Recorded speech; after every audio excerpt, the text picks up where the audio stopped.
The forbidden, no problem. That's one I'm looking. The forbidden time for fasting. The forbidden time for fasting. The first one is, what is the first one as we've discussed? The, the Eid day. The Eid day. We must not fast during the Eid day. This can be Eidul Fitr, which comes after Ramadan, or Eidul Adha, which comes on the 10th of the Hijjah.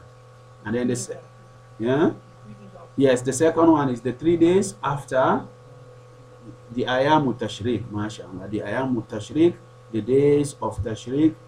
This used to be, Tashriq is like to dry. The days when meat used to be dried. This was the day, during the time of the companions, Ridwanullah alayhim, they used to put some salt and all these kind of things.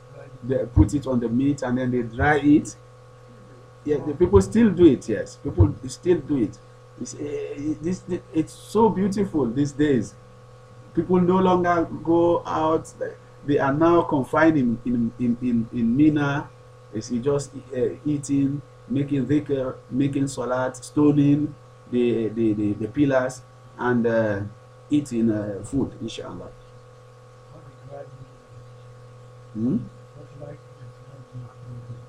It's very nice. Yeah. Without cooking. This is another method of, and one of the oldest method of preserving. In the TV that doing here as well. Mm, yeah, you get direct from the sun. The sun dries the meat. It can stay for a whole year or more. Yes, and you know, people say that that meat should not be taken out, but that is wrong. Ibn Umar and others said we used to eat from the meat that we get from the Hajj when they were in Medina. So if this meat was not allowed to be taken out, how can they eat it in Medina? Yeah, now first people, everything about Islam was just clouded. They used to waste it even. They used to just take everything, dig a hole and bury it. Until when some few people said, why can't we take this meat to other parts of the world where people are starving? And now alhamdulillah, Saudi is sending it everywhere. Yes.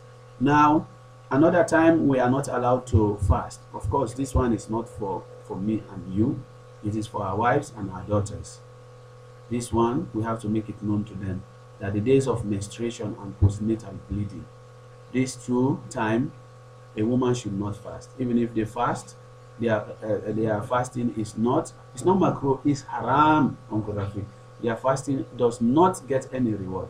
If they believe that they have to fast on this, they can be non-Muslim. They can go out of Islam. If they believe that it is allowed, when it is clearly mentioned that they should not, then they are denying one of the fundamentals of Islam. So women are not allowed to fast during the time of menstruation. Same way they are not allowed to pray during the time of menstruation. They are not allowed to fast during the time of the postnatal bleeding after they've delivered children. The same thing, they cannot pray. But what happens when they don't fast during menstruation and postnatal bleeding? They have to make up for it. They have to make up for it. What about the prayers that they have missed? They don't make up for the prayers. Why? It would have been too much, because prayers five times a day they have to pray.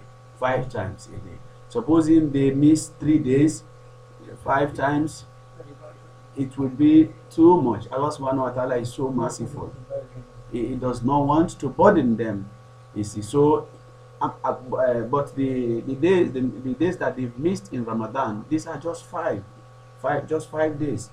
They can keep the 5 days, but the prayers, it will be like every day they have to pray all the 5 daily prayers that they have missed. So Al-Islam makes it easy. Allah subhanahu wa ta'ala makes it easy for them that they can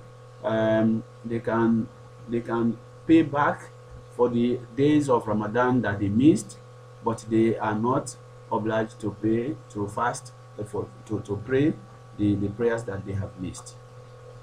Now, another another person who is not allowed, is haram upon him to fast, is fasting of the sick person who fears that he could die. If someone is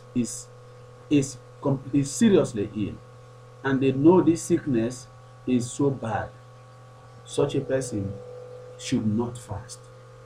It should not fast, and if they fast and anything happens to their life, it can be counted as qatlun nafs, as if they have killed themselves.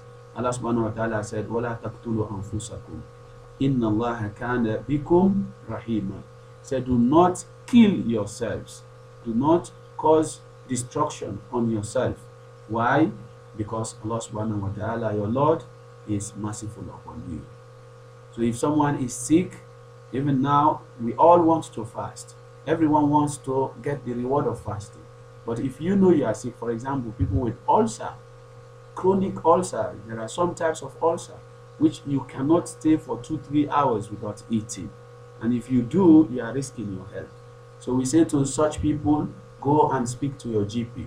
Let your GP check you, and then they look and say, okay, you are medically fit to do your fast. Like the people with diabetic patient who have to take in insulin every now and then, their sugar level goes up and down. Such people as well, they have to seek advice from their medical doctor. Maybe they will say, okay, like Uncle Rafik, you take your insulin before. No, I'm not taking insulin, I'm taking tablets. Okay, you take. But alhamdulillah, so far I keep it fasting up to last year. Okay.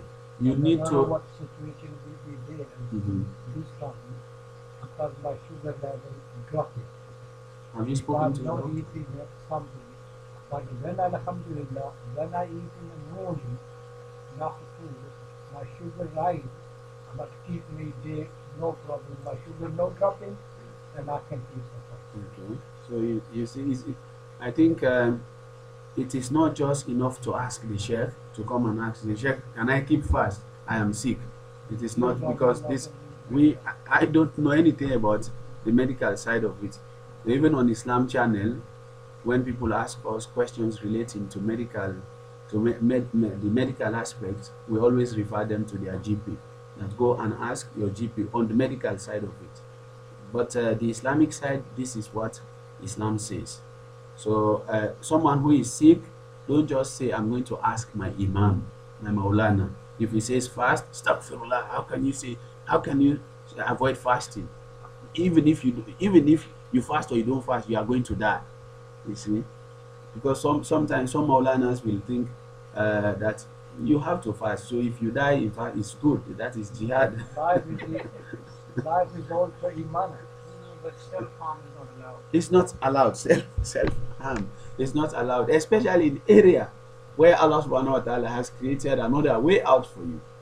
If you are fighting jihad there, for example, you are in the jihad, in the battle, and then anything happens to you, there we can say, okay, alhamdulillah, continue to fight. But this is a situation where you are given option. Allah subhanahu wa ta'ala said, فَمَنْ كَانَ مِنْكُمْ مَرِيدًا أَوْ عَلَى سَفَرٍ فَإِدَّةٌ مِّنْ أَيَّامٍ أُخَرٍ. Whosoever amongst you is sick or they are traveling, let them make up for the days that they have missed. Let them leave the fast and make up for those days the other time. So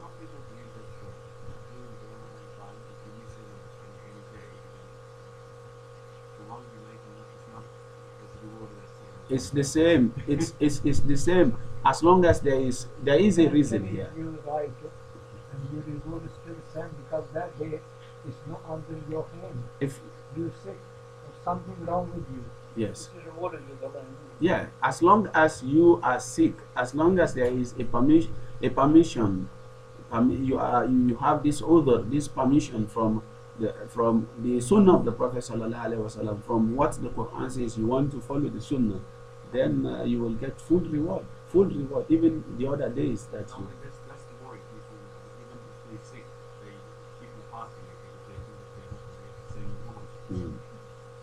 That's Okay. my thinking. Inshallah, we stop here.